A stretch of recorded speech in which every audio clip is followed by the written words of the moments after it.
ಲೋಕಸಭಾ ಚುನಾವಣೆಯ ಹಿನ್ನೆಲೆಯಲ್ಲಿ ಕಾಂಗ್ರೆಸ್ ಪಕ್ಷದ ಹಿರಿಯ ನಾಯಕರು ಅಂದ್ರೆ ಮುಖ್ಯಮಂತ್ರಿ ಸೇರಿದಂತೆ ಡಿಕೆ ಶಿವಕುಮಾರ್ ಉಪಮುಖ್ಯಮಂತ್ರಿಗಳು ಹಾಗೆ ಸಚಿವರು ಆದಿಯಾಗಿ ಇವತ್ತು ಕೋಲಾರದ ಕುರುಡುಮಲೆಯಿಂದ ಒಂದು ಪ್ರಚಾರವನ್ನು ಆರಂಭಿಸಲಿದ್ದಾರೆ.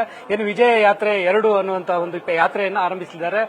ಕೋಲಾರ ಜಿಲ್ಲಾ ಉಸ್ತುವಾರಿ ಸಚಿವರಾಗಿರುವಂತಹ ಬೈರತಿ ಸುರೇಶ್ ಅವರು ಇವತ್ತು ನಮ್ಮ ಜೊತೆ ಇದ್ದಾರೆ. ಅವರನ್ನ ಮಾತಾಡಿಸ್ತೀನಿ.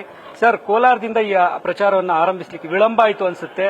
ತಮ್ಮ ಪಕ್ಷದ ಏನು ಅಭ್ಯರ್ಥಿಯನ್ನ ಆಯ್ಕೆ ಮಾಡೋದ್ರಲ್ಲಿ ವಿಳಂಬ ಆಯಿತು, ಆದ್ರೂ ಕೊನೆಗೆ ಪ್ರಚಾರವನ್ನ ಸ್ಟಾರ್ಟ್ ಮಾಡಿದ್ದೀರಾ? ಯಾವ ವಿಳಂಬನೂ ಆಗಿಲ್ಲ ರೀ. ನಾವು ಕೋಲಾರದ್ದು ನಾವು ಮಾಡೋಷ್ಟೊತ್ತಿಗೆ ಬಿಜೆಪಿಯಲ್ಲೂ ಇನ್ನ ಬಹಳಷ್ಟು ಬ್ಯಾಲೆನ್ಸಸ್ ಇದ್ವು. ಅದು ಸೇಮ್ ಡೇ ಎಲ್ಲಾನು ಅನೌನ್ಸ್ ಆಗಿರುವಂತದ್ದು.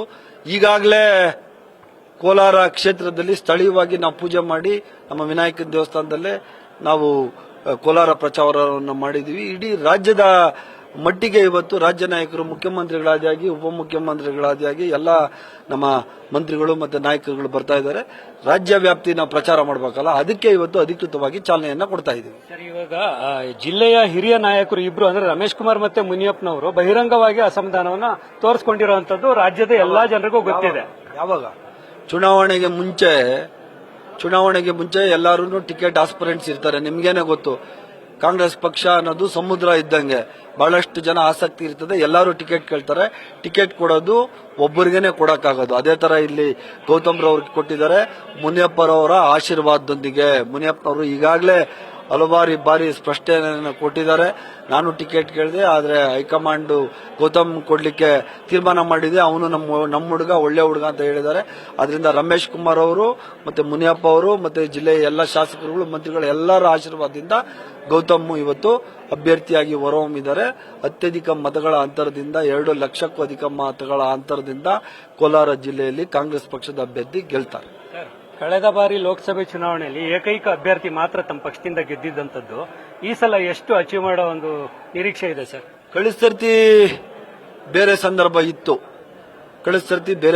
ಇತ್ತು. ಆದ್ರೆ ಈ ಸರ್ತಿ 5 ಭರವಸೆಗಳನ್ನ ಸರ್ಕಾರ ಏನ್ ಕೊಟ್ಟಿತ್ತು, ಒಂದು ವರ್ಷಕ್ಕೆ 65,000 ಕೋಟಿ ರೂಪಾಯಿಗಳನ್ನ ಖರ್ಚು ಮಾಡುವಂತ ಯೋಜನೆಗಳಿದೆಯಲ್ಲ, ಮಧ್ಯವರ್ತಿಗಳು ಇಲ್ದಿರ ಬಿಜೆಪಿ ಸರ್ಕಾರ ತರ ಕಮಿಷನ್ ಹೊಡೆಯೋ ಸರ್ಕಾರ ಕಾಂಗ್ರೆಸ್ ಸರ್ಕಾರ ಅಲ್ಲ, ಜೆಡಿಎಸ್ ಸರ್ಕಾರ ಅಲ್ಲ. ಕಾಂಗ್ರೆಸ್ ಪಕ್ಷ ಅನ್ನೋದು ಡಾಕ್ಟರ್ BR ಅಂಬೇಡ್ಕರ್ ಅವರು ಕೊಟ್ಟಂತಹ ಪ್ರಜಾಪ್ರಭುತ್ವದಲ್ಲಿ ನಂಬಿಕೆ ಇಟ್ಟುಕೊಂಡಂತಹ ಸರ್ಕಾರ.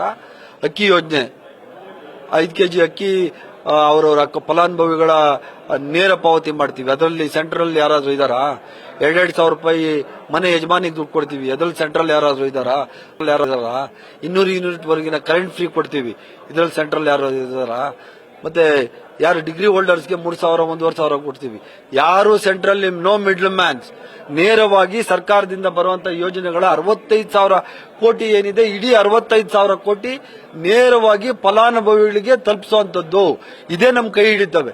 ಈ 5 ಯೋಜನೆಗಳು ಇಡೀ ಪ್ರಪಂಚದಲ್ಲೇ ಯಾವುದೇ ಸರ್ಕಾರ ಕೊಡದಂತಹ ಮಹತ್ವಾಕಾಂಕ್ಷಿ ಯೋಜನೆಗಳನ್ನ ಸಿದ್ದರಾಮಯ್ಯನವರ ನೇತೃತ್ವದ ಸರ್ಕಾರ ಇವತ್ತು ಕೊಟ್ಟಿದೆ.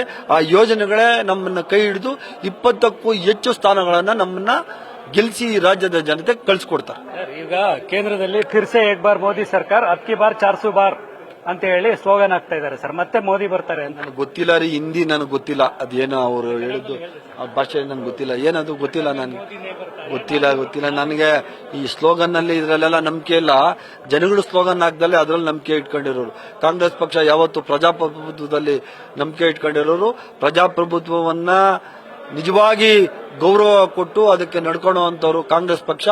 ಈ ಸರ್ತಿ ಕರ್ನಾಟಕ ರಾಜ್ಯದಲ್ಲಿ 220ಕ್ಕೂ ಹೆಚ್ಚು ಸ್ಥಾನ ನಾವು ಗೆಲ್ತೀವಿ. ಕೇಂದ್ರ ಸರ್ಕಾರದಲ್ಲಿ ಕಾಂಗ್ರೆಸ್ ಪಕ್ಷ ಆಡಳಿತಕ್ಕೆ ಬರ್ತದೆ, ಅಷ್ಟೇನೆ ನಾನು ಹೇಳಬಲ್ಲೆ. ಇದು ಕೋಲಾರ ಉಸ್ತುವಾರಿ ಸಚಿವರಾಗಿರುವಂತಹ ಬೈರತಿ ಸುರೇಶ್ ಅವರ ಮಾತು. ಏನು ರಾಜ್ಯದಲ್ಲಿ 20ಕ್ಕೂ ಹೆಚ್ಚು ಸ್ಥಾನಗಳನ್ನು ಕಾಂಗ್ರೆಸ್ ಗೆಲ್ಲುತ್ತೆ, ಮತ್ತೆ ಕೇಂದ್ರದಲ್ಲಿ ಕಾಂಗ್ರೆಸ್ ಸರ್ಕಾರ ರಚನೆ ಮಾಡುವಂತ ಹೇಳಿ ಖಚಿತವಾಗಿ ಹೇಳ್ತಾರೆ. ಕ್ಯಾಮರಾ ಪರ್ಸನ್ ರಾಯಣ್ ಜೊತೆ Sameer, news first, Kolar. News first ನಿರ್ಭೀತಿಯಿಂದ ನಿಮ್ಮ ಪರವಾಗಿ.